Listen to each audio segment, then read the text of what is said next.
할렐루야. 찬양 예배 나오신 것을 환영합니다. 오늘 말씀은 창세기 27장 1절부터 17절까지 함께 봉독하시겠습니다. 거기에 읽으시면 아멘 하시면 제가 읽기를 시작하겠습니다. 이삭이 나이가 많아 눈이 어두워 잘 보지 못하더니 맏아들 에서를 불러 이르되 내 아들아 하매 그가 이르되 내가 여기 있나이다 하니 이삭이 이르되 내가 이제 늙어 어느 날 죽을지를 알지 못하니 그런즉 내 기구 곧 화살통과 활을 가지고 들에 가서 나를 위하여 사냥하여 내가 즐기는 별미를 만들어 내게로 가져와서 먹게 하여 내가 죽기 전에 내 마음껏 내게 축복하게 하라.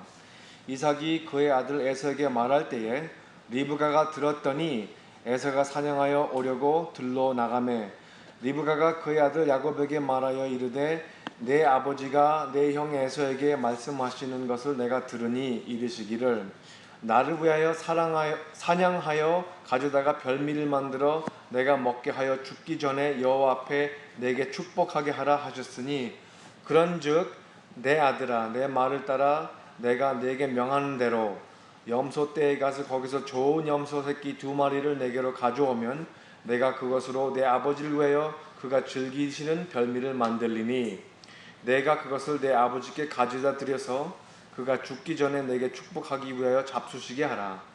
야곱이 그 어머니 리브가에게 이르되 내 형에게서는 내 형 에서는 털이 많은 사람이요 나는 매끈매끈한 사람인즉 아버지께서 나를 만지실 때 내가 아버지의 눈으로 속이는 자로 보일지라 복은 고사하고 저주를 받을까 하나이다. 어머니가 그에게 이르되 내 아들아 너의 저주는 내게로 돌리리니 내 말만 따르고 가서 가져오라. 그가 가서 그러다가 어머니에게로 가져왔더니 그 어머니가 그의 아버지가 즐기는 별미를 만들었더라. 리브가 집 안 자기에게 있는 그 맏아들 에서의 좋은 의복을 가져다가 그 작은 아들 야곱에게 입히고 또 염소 새끼의 가죽을 그의 손과 목에 매끈매끈한 것에 입히고 자기가 만든 별미와 떡을 자기 아들 야곱의 손에 주니. 이것이 오늘 하나님 말씀입니다. 잠깐 기도하시겠습니다. 할렐루야. 감사합니다 하나님. 이렇게 오후에 찬양 예배에 이렇게 많은 분들이 참석하셔서 하나님의 말씀을 갈급하게 듣고자 하니 하나님께 감사드립니다. 하나님께서 이 부족한 종을 세우시사 온전히 하나님께서 말씀하시고자 하는 그 말씀의 그 깊은 진리가 우리의 마음에 전달되기를 성령님을 통해서 간구하옵나이다. 이 모든 것 주 예수님 이름으로 받들어 기도드렸사옵나이다. 아멘. 안녕하십니까 사랑하는 열방교회 성도 여러분. 찬양 예배에 참석하신 것을 주님으로 환영합니다. 아멘. 우리 이렇게 함께 예배드리게 된 것을 하나님께 감사드립니다. 오늘 본문 말씀은 전 수요 예배 때부터, 그러니까 2주 전 담임 목사님이 오시기 전에 2주 전 수요 때부터 시작한 창세기 26장 마지막 2구절에서 이어서 오늘 본문 말씀으로 들어왔습니다.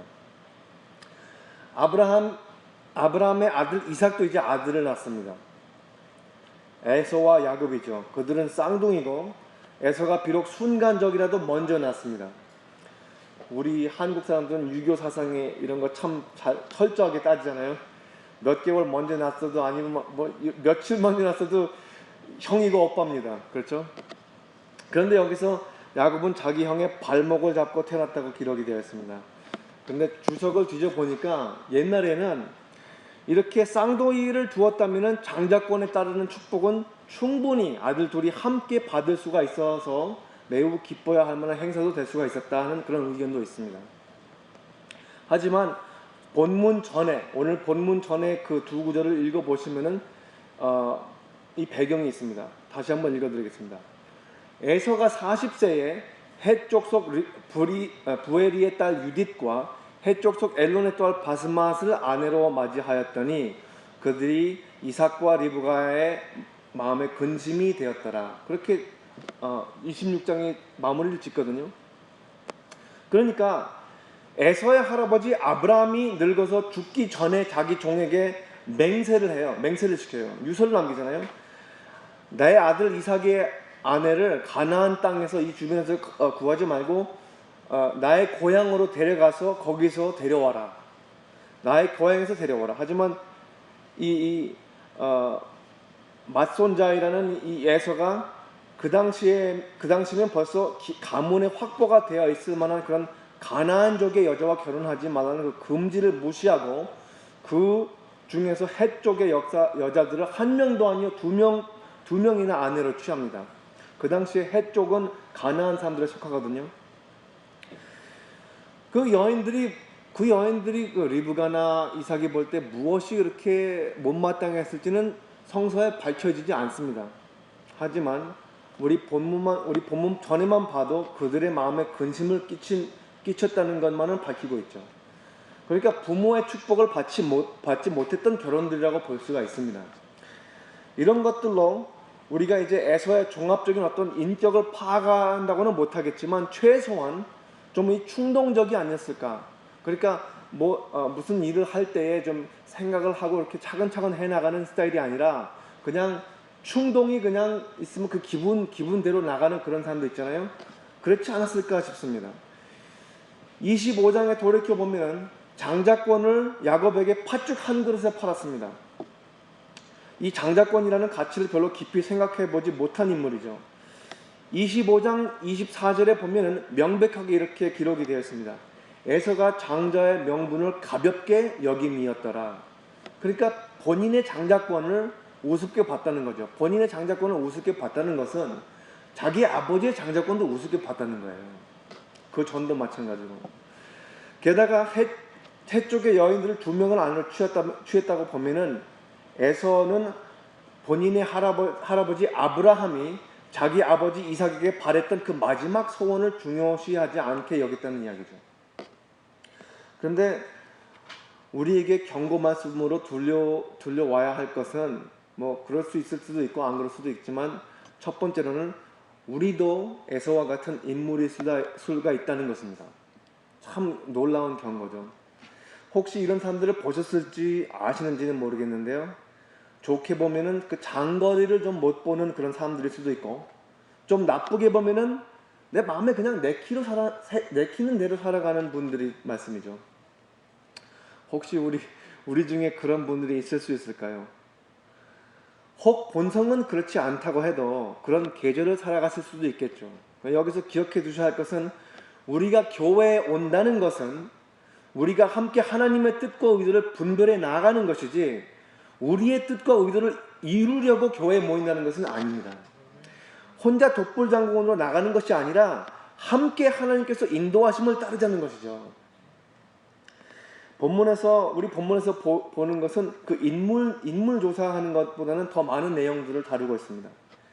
이 가정의 역학이라고 할까요? 그 가정의 역학이라는 것도 계시를 하고 있죠. 아브라함의 가정에서 그 약간의 불화를 보셨다면, 예를 들어서 그 핫갈과 이스마엘 사건에 대해서 좀 불화가 있지 않았습니까? 그 핫갈은 여종을 벌써 2번이나 내쫓고, 그런데 그런 사건도 있는데 이삭의 가정에는 분명히 분열이 있는 것을 볼 수가 있습니다. 그 이슈가 최소한 2가지가 있죠. 하나는 25장에서 리브가가 임신 중에 아이들이 태 속에서 싸워서 리브가가 이게 어찌할꼬 그렇게 한탄을 하잖아요. 그래서 주님께서 계시하시기를 여호와께서 그에게 이르시되 두 국민이 내 태중에 있구나. 두 민족이 내 복중에서부터 나누이리라. 그 족속이 이 족속이 저 족속보다 더 강하겠고 큰 자가 어린 자를 섬기리라 하셨더라. 이렇게 벌써 계시가 된 내용이에요. 그런데 이삭이 이 예언에 대해서 알았는지 아니면 몰랐는지 우리 말씀에서는 그것을 밝히지 않고 있습니다. 그런데 이것이 어떤 차이냐면은 만약에 이삭이 그것을 알고도 그저 무시했더라면은 이삭이 에서를 축복하고자 하는 그 행위는 노골적으로 하나님의 예언을 거역하겠다는 것이고, 만약에 리브가가 이 예언을 이삭에게 말해주지 않았다면 리브가는 이삭에게부터 그 비밀이 있고 하나님의 뜻을 행하는 데 있어서 이삭을 제외시키고 하겠다는 그런 의도가 있습니다. 에서의 헷 족속의 아들들은 그러니까 리브가가 에서의 헷 족속들의 아내들을 싫어하는 그 까닭에 에서는 장자권에 있어서는 장자권에 있어서는 그 축복을 받는 것을 못마땅히 할 수도 충분히 있지 않습니까? 하지만 이 분열은 그 이 예언의 문제 외에서도 있습니다. 25장 28절에서 보시면은 이런 게 있어요. 이삭은 에서가 사냥한 고기를 좋아하므로 그를 사랑하고 리브가는 야곱을 사랑하였더라. 나중에 쭉 보시면은 하나님께서 택하신 아브라함의 후손에서도 이 창세기에서 계속해서 등장하는 그 하나의 악이 있습니다. 우리 인간들의 모든 약점이 있죠. 그게 바로 뭐냐면은 편애라고 우리말로 표현하고 있더군요. 편애. 영어로는 favoritism 혹은 partiality라고 기록하고 있습니다. 내가 목회자로서 다 이렇게 우리 양들이 다 같이 우리 성도들이 같이 있는데 누구는 내 마음에 내키니까 좋고 누구는 내 마음에 안 내키니까 싫다는 거예요. 그런 그 편애가 많은 그 분열을 시킬 수가 있다는 것이죠. 로마서 2장 11절에는 이렇게 나와 있습니다. 이는 하나님께서 외모로 사람을 취하지 아니하심이라. 여기서 원어는 프로솔렘시아. 한국말로는 이렇게 표현하는데 영어는 이렇게 써 있어요. 아주 간단하게 God does not show favoritism. 하나님은 편애로 판단을 하시지 않는다. 그냥 눈으로 보이는 그런 모습으로 판단을 하신다는 게 아니라 이렇게 한 편을 갈라가지고 얘는 내 편이고 저는 내 편이고 그렇게 말씀하지 않는 거예요. 영어서도 이런 말이 있습니다. 당신 우리 편이냐 내 편이냐 그러니까 neither. 네 편도 아니고 내 편도 아니다 하니까 거기서 바로 앉아가지고 예배를 드리잖아요. 사도행전 10장에서 34절에는 이렇게 나와 있습니다. 베드로가 입을 열어 말하되 내가 참으로 하나님은 사람의 외모로 보지 아니하시고 각 나라 중 하나님을 경외하며 의를 행하는 사람은 다 받으시는 줄 깨달았도다. 여기서도 우리나라 말로는 그 외적으로 표현하는 것을 중시하지만 영어로는 그렇게 되어 있지 않습니다. 원어로도 이렇게 어떻게 표현이 되어 있냐면은 Then Peter began to speak. I now truly understand that God does not show favoritism. 하나님은 편애를 보이는 그런 분이 아니구나. 하나님은 한 편만 좋아하고 한 편은 미워하지 않는 분이구나. 그거를 깨닫는 거예요. 여기서 베드로가. 에서는 그의 부모의 근심이 되었지만 그래도 이삭에게는 야곱보다는 더 자기의 자식이었죠. 왜냐면은 야생에서 잡은 짐승들을 너무 맛있게 여겼거든요. 여기에서 그저 음식에 관한 애착을 넘어서 이삭은 자기 아들 중에서 그래도 좀 더 남자다운 남자를 우선했던 것 같습니다. 혹시 이런 그림들이 떠오르는지 모르겠어요. 내 아들이 밖에 나가서 잡아온 짐승의 고기가 얼마나 맛있겠습니까? 잡아왔어요. 아주 싱싱한 짐승을. 그래도 그것을 가지고 내 앞에서 바로 벗겨가지고 아버지한테 구워서 먹이는데 그게 이삭에게는 인생의 낙이었던 것입니다. 혹시 바로 눈앞에서 잡은 고기 먹어보신 적 있으신지요? 여기서 한 명도 없으니까? 저는 타지키스탄이라는 곳에서 선교를 하는데 이 의료 선교를 아주 4주 동안 굉장히 힘들게 다 끝내고 나서 이제 하이킹을 굉장히 높은 곳에 하이킹을 했어요. 몸이 그냥 아주 굉장히 힘들게 올라가가지고 거기서 딱 올라가니까 이 호숫가가 아주 에메랄드 그린 그 색깔이 엄청나게 아름다운 곳에서 정말 낙원 같더라고요. 거기서 잠깐 쉬는데 거기서 목사님, 거기 선교사님, 거기 주변에는 모든 그 성도님들이 양을 하나 잡았어요. 양을 하나 잡아가지고 거기서 목을 실제로 따는데 정말로 아무 소리도 없이 그냥 무릎을 꿇더라고요. 그 짐승이. 그거를 다 갈라서 거기에 있는 오장육부를 다 태워가지고 그걸 다 하나씩 맛을 봤습니다. 세상에서 그렇게 맛있는 고기는 제가 처음 먹어봤어요. 그래서 여기서 이 이삭의 이 음식에 관한 그 애착을 볼 때 충분히 이해가 되는 장면입니다. 이것이 에서를 선택하는 기준이었던 것이죠. 헷 족속 여자들을 아내로 구했다고요? 자기 아버지 아브라함이 원치 않았던 그런 여자들을 아내로 구했다고요? 리브가가 임신 중에 하나님께서 예언했다고요? 얘는 아니라고? 무슨 상관이 있습니까? 이삭의 마지막 소원이 에서가 잡아주는 맛있는 고기를 먹고 그 자식을 축복하는 게 그 애비의 기쁨인걸요.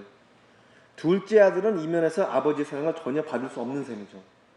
좀 불행하죠? 둘째 아들 생각해 볼 때. 여기서 첫 번째 우리 말씀에서 우리가 받아야 하는 경고는 우리도 에서 같은 삶이 될 수가 있습니다. 그거를 잘 우리가 셀프 모니터링 해야 돼요. 우리가 스스로 잘 계속해서 봐야 되는 겁니다. 그냥 낙심하고 다니면서 그렇게 에서처럼 우리 뜻대로 그렇게 살 수가 있어요. 그 두 번째는 편애는 우리의 객관성을 상실케 하는 거예요. 하나님께서는 우리 모든 사람을 한 사람 한 사람마다 우리는 주관성으로 이렇게 치우치잖아요. 하나님은 그렇게 치우치지 않게 다 뚜렷이 보시고 계시는데 그 객관성을 놓치게 하는 것이 우리가 편애를 하는 것입니다. 일단 이삭의 상황을 좀 더 섬세히 보자면은 눈이 안 보일 만큼 늙었어요. 혹시 그런 어르신들 그 과정까지 가신 분들을 하시면서 체험해 보시는지 모르겠지만 굉장히 쇠약합니다. 판단력보다는 고집밖에 안 남아 있습니다. 그렇죠? 그래도 죽기 전에 자식을 축복해야 되겠다고 죽기 전에 그 평생 낙이었던 그 아들이 잡는 들짐승 한번 먹어보는 것이 마지막 소원이었죠. 제가 뒤져본 그 주석의 저자 한 명은 이렇게 이야기까지 하더라고요. 이삭의 육욕이 그의 신학보다 강하다. 고의적으로 에서의 잘못한 것을 넘겨버리고 하나님의 예언조차도 무시한다. 이삭의 의도는 하나님과 리브가의 뜻과 상반되어 있다. 그러니까 나이가 들어가지고 우리가 나이가 들면 다들 주로 뭐라 그러죠? 성화된다고 생각하잖아요. 우리 혈기왕성한 게 다 쇠약해지면은 이제 우리가 그거를 보고서는 성화되어 가는구나 그렇게 생각할 수가 있어요. 근데 여기 보는 우리 이삭은 그렇지 않은 걸로 볼 수가 있습니다. 끝까지 고집이에요. 내가 좋아하는 우리 이삭이 아니 이제 이삭이가 아니라 이삭이가 우리가 좋아하는 우리 에서를 좀 축복해야지 그 생각을 하는 거예요. 그런데 그렇게 보자 하면은 리브가가 지금 나서는 방법과 수단을 나무랄 수도 없을 만한 상황입니다. 그렇지 않습니까? 그렇게 보자 하면은 리브가가 어떤 존재인지 다시 한번 보시겠습니다. 이 여인은 어떤 믿음의 사람이었냐면은 이방에서 그것도 모르는 곳에서 모르는 사람이 마을 우물가 앞에서 왔는데 아주 전설적인 손님 대접을 하는 거예요. 물 좀 달라고 하니까 낙타 10마리까지 물을 길러줍니다. 그리고 그 아브라함이 보낸 그 부하가 그의 이야기를 나눠요. 자기의 간증 이야기를 좀 합니다. 그 자리에서 새로운 삶을 펼쳐가는데 주저하지 않고 떠납니다. 고향을 두고 가족을 두고 아브라함의 종을 따라 이삭에게 시집이 온 사람입니다. 이거 보통 사람 아니죠? 이게 리브가예요. 분명히 우리가 볼 수 있는 것은 이삭과 리브가는 서로 동의를 하고 있지 않습니다. 리브가에게는 이 사건을 통해서 지금 기회가 열린 거예요. 본인이 옳다고 생각하는 것, 하나님의 예언이 이루어지는 것, 그리고 그녀의 그 연로한 남편이 잘못해서 엉뚱한 아들을 축복하지 않게 상황을 조작하기 시작합니다. 해쪽 속의 여인들을 아내로 삼은 그 아들, 장자권을 팥죽 한 그릇에 팔아먹은 그 아들, 어린 자를 섬기게 될 것이라는 그 아들 말이죠. 그 아들한테는 그 장자권이 가면 안 된다고 엄마가 벌써 판단을 한 거예요. 분열이 되어 있는 가정은 참 보기가 좋지 않지만 이미 하나님께서 임신 때 모태중에서 선포하신 것입니다. 두 국민이 내 태중에 있구나. 두 민족이 내 복중에서부터 나누이리라. 벌써 낳기도 전에 벌써 갈라진 겁니다. 에서와 야곱은 서로 반대할 운명이었죠. 처음부터. 하지만 그들의 가정 환경도 그 요소가 되었던 것 같습니다. 에비는 맏아들을 편애했고 에미는 둘째 아들을 편애했던 것이죠. 하지만 궁극적으로 둘째가 선택을 받은 아들이었습니다. 그래서 에서가 사냥을 하러 나갔을 때에 리브가가 계획을 실행해 나갑니다. 우리가 기독교인들로서 이렇게 성경책을 읽으면서 이런 것을 볼 때에 하나님의 뜻이 이런 모양으로도 이루어진다는 것을 우리는 매우 불편해합니다. 리브가가 그녀의 남편을 속여서 그녀의 큰 아들의 장자권을 빼앗을 작전을 꾸미고 그것도 다 둘째 아들을 시키지 본인은 그냥 배경에서 준비만 하는 거예요. 아들한테 시키는 거지. 내 말만 잘 들어 하면서. 그 늙은 애비를 대면해서 속여야 하는 것은 야곱인데도요. 제가 처음으로 이 이야기를 읽어서 좀 깊이 곰곰이 생각을 해볼 때에 이 이야기는 저의 그 윤리를 도전하는 이야기였습니다. 굉장히 불편하게 만들더라고요, 마음을. 첫째로 하나님께서는 이 사건을 어떻게 생각하실까? 하나님께서 이것을 어떻게 용납을 하실까? 하지만 우리가 이렇게 성경책을 읽을 때마다 우리도 이삭이나 아브라함 같은 그런 가정에 관한 편애가 있기 때문인 것이에요. 우리가 아브라함을 볼 때 아브라함은 he's good guy 그렇게 그냥 쳐줍니다. 이삭을 봐도 아브라함의 자손이니까 he's nice guy 그렇게 해요. 그런데 이 이야기의 주인공은 이삭이 아닙니다. 그리고 그 긴 아브라함의 이야기를 함께 읽었을 때도 주인공은 아브라함이 아니었다는 것을 알죠. 아브라함이 아닌 하나님이 주인공이었다는 것입니다. 뜻이 하늘에서 이루어질 때에는 깨어진 가정들로 통해서도 이루어지고 속임수를 인용하는 전략들로 통해서 이루어지고 성도들과 죄인으로 통해서 이루어진다는 것을 기억하시기 바랍니다. 여기서 세 번째 명심할 것이 있는데 하나님의 뜻은 우리가 예상치 못하는 방법들로 이루어질 때가 많이 있습니다. 리브가가 8절에서 이렇게 말합니다. 그런즉 내 아들아 내 말을 따라 내가 내게 명하는 대로. 이제 야곱하고 에서를 이제 우리가 비교해 보자면 야곱이 좀 더 장점이 있다면은 그것은 말을 참 잘 듣는다는 것이죠. 사냥은 못했지만 지시는 참 잘 들은 것 같습니다. 만약에 제가 군대에서 군인을 뽑는다면 아마 야곱을 뽑는 게 더 좋았을 것 같아요. 그 에서는 뭐 잘못대로 그냥 어디로 도망가면 되는 거고, 그래도 야곱은 명령을 듣잖아요. 염소 떼에 가서 거기서 좋은 염소 새끼 2마리를 내게로 가져오면 내가 그것으로 내 아버지를 위하여 그가 즐기는 별미를 만들리니 내가 그것을 내 아버지께 가져다 드려서 그가 죽기 전에 내게 축복하기 위하여 잡수시게 하라. 여기서 그냥 그렇게 읽으면은 많은 것을 우리가 놓칠 수가 있어요. 여기 리브가는 이삭에게 여기서 리브가가 사용하는 이 말들을 잘 보면은요, 되풀이돼서 나오는 말들이 등장하는 걸 볼 수가 있습니다. 바로 이삭이 에서에게 사용했던 말들을 반복해서 사용합니다. 언제 죽을지 모르니. 다시 말하자면 리브가는 야곱을 설득시키기 위해서 똑같은 말들을 사용하는 것이죠. 얘야, 네 애비 언제 돌아갔을 줄 모르니 맛있는 음식을 접대하고 내가 축복을 받아라. 여기서 설득력 있는 말은 너의 애비가 언제 돌아갔을 줄 모르니입니다. 다시 말하자면 에서가 들판에 나가서 사냥할 때 그게 얼마가 걸릴지 모르는 거예요. 그리고 그 에서는 이삭은 얼마나 오랫동안 살아있을지도 모르는 것이죠. 아버지는 위독한 상태이시니 서둘러서 너라도 장자권을 거두어라. 장자의 그 축복을 네가 거두어라. 여기서 야곱은 어머니의 의도를 의심하지 않습니다. 의문이 하나가 있다면 자신을 보호하는 차원이죠. 본인이 하고자 하는 일은 아버지를 속이자는 것인데 들키든 말든 특별히 들키면은 아버지의 저주를 받을 만한 일인 것까지는 인식을 하고 있습니다. 우리가 여기까지 창세기를 읽어봤는데 아버지가 아들을 저주하는 사건이 있었습니까? 없었습니까? 지금 여기까지 읽어보면 분명히 있었어요.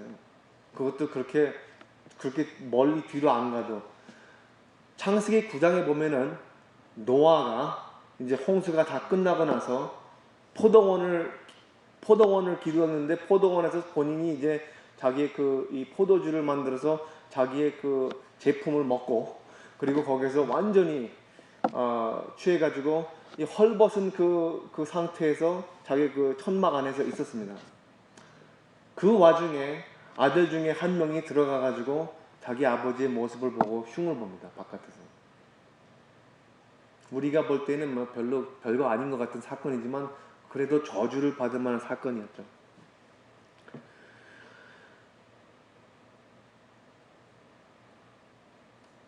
야곱이 그 어머니 리브가에게 이르되 내 형 에서는 털이 많은 사람이요 나는 매끈매끈한 사람인즉 아버지께서 나를 만지실 때 내가 아버지의 눈을 속이는 자로 보일지라. 복은 고사하고 저주를 받을까 하나이다. 리브가는 안심을 시킵니다. 내 아들아, 너의 재주는 내게로 돌리리니 내 말만 따르고 가서 가져오라. 이쯤에서 여러분이었다면 여기 계신 분들 중에서 몇 분이 반대를 하셨을까요? 어머니, 도저히 이거 안 되겠습니다. 저도 어머니가 원하시는 만큼 장자권의 축복을 원하지만 이 방법은 안 됩니다. 저는 이렇게는 못하겠습니다. 저는 그럴 것 같아요. 저는 그럴 것 같아요. 정말 아무리 그게 좋아도. 우리 중에 있는 분들 같았더라면 충분히 반대할 수 있었던 일이겠죠. 하지만 우리가 볼 수 있는 것은 본문에서 이 일이 이루어지는 것을 볼 때에 오직 모자간의 조작보다는 더 큰 뜻이 움직인다는 것을 볼 수가 있습니다. 야곱은 어머니의 반대를 할 만한 어머니의 반대할 만한 말들에도 불구하고 하나씩 순종합니다. 그러니까 아들의 뜻과 어머니의 뜻과 일치한다는 것이죠. 순종을 한다는 것은. 어머니가 그에게 이르되 내 아들아 너의 저주는 내게로 돌리리니 내 말만 따르고 가서 가져오라. 세상에 저주를 받는 게 어떻게 남한테 돌릴 수가 있습니까? 내가 저주를 받는 것을 남한테 돌릴 수가 있습니까? 그냥 말로 그렇게 하는 거지. 그래서도 아들의 용기를 다시 세워줍니다. 그가 가서 그러다가 어머니에게로 가져왔더니 그의 어머니가 그의 아버지가 즐기는 별미를 만들었더라. 리브가 집 안에 자기에 있는 그 맏아들 에서의 좋은 의복을 가져다가 그의 작은 아들 야곱에게 입히고 또 염소 새끼의 가죽을 그의 손과 목에 매끈매끈한 곳에 입히고 자기가 만든 별미와 떡을 자기 아들 야곱의 손에 주니 아주 섬세하게 이 계획이 짜여가는 것을 차근차근 기록하고 있습니다. 말씀에서 불편할 정도로. 그래도 어떻게 애비를 그런 수단으로 속일 수가 있겠나 하시는 분들이 있다면은 이게 우리가 이 실감이 안 들리는 거예요. 이게 어떻게 그래도 자기 아버지인데 그게 어떻게 아버지가 속아 넘어가겠나. 하지만 우리 본문의 현실성을 좀 더 뚫어지게 보자면은요, 본문에 보이는 이삭은 아주 많이 연로하고 쇠약하고 눈도 안 보이고 마지막 힘을 다하여 장자를 축복하겠다는 고집에 살아있는 것입니다. 우리가 본문으로 통해서 볼 수 있는 것은 하나님께서 그 뜻을 이루실 때에 우리의 관점의 틀에서 제한을 받으시지 않으시고 우리가 예측하지 못하는 방법으로 이루어질 때가 있다는 것입니다. 하나님께서는 하나님이시기 때문에 그의 뜻은 오직 우리가 판단하는 깨끗한 방법으로 이루어지지 않는다는 것이죠. 때로는 인간의 지저분한 방법도 도입합니다. 예수님께서 우리를 위하여 십자가를 짊어지실 때 예수님 스스로도 크게 한번 주저하신 적이 있지 않습니까? 그리고 그 제자들 중에서 예수님을 3년 동안 따랐던 그 제자들 중에서 예수님을 배반한 한 제자의 사건도 있습니다. 예수님을 부인한 제자도 있습니다. 그리고 우리가 그 십자가를 좀 쉽게 생각하는데 우리가 십자가를 생각할 때 좀 더 깊이 생각해 보자면은 예수님의 어머니 마리아도 십자가로 사형당하는 그 아들이 죽는 장면에서 그 모습을 어떻게 감당했겠습니까?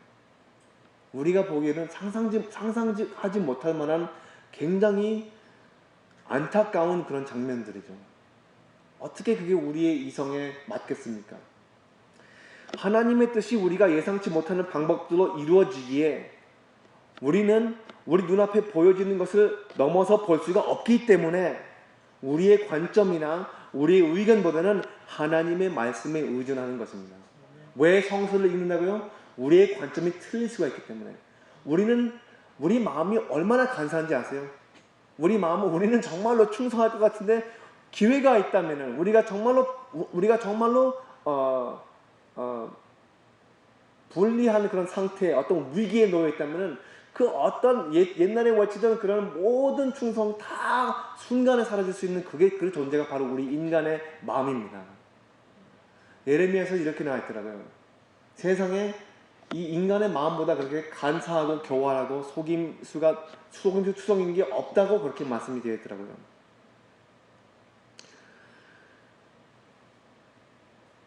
다르게 말하자면 우리의 편애에 따라 판단하지 말라는 것이죠. 우리와 다른 사람들, 그러니까 우리하고 좀 더 다른 사람들의 영혼을 덜 가치 있게 평가하지 말라는 것이에요. 여러분들 앞에서 좀 실례하는 말씀이지만 우리 한국인들 좀 인종차별이 심한 거 아십니까? 인종차별 심합니다. 여기서 다들 한국 사람이니까 이렇게 좀 편하게 말씀이 나오지만 멕시칸들, 중국 사람들, 그런 사람들에 대해서 우리가 좀 험담을 할 때 정말로 마음이 찌를 때가 있어요. 아, 이게 우리 국민성인가? 이게 바로 우리 문화인가?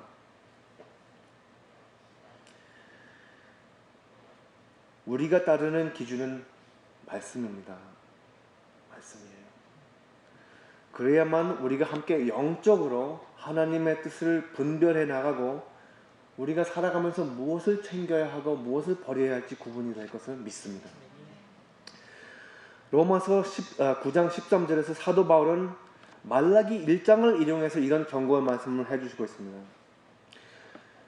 나중에 신약 성서에서 바울 서신에 이 에서하고 야곱에 관한 관계가 다시 나오잖아요. 등장을 합니다.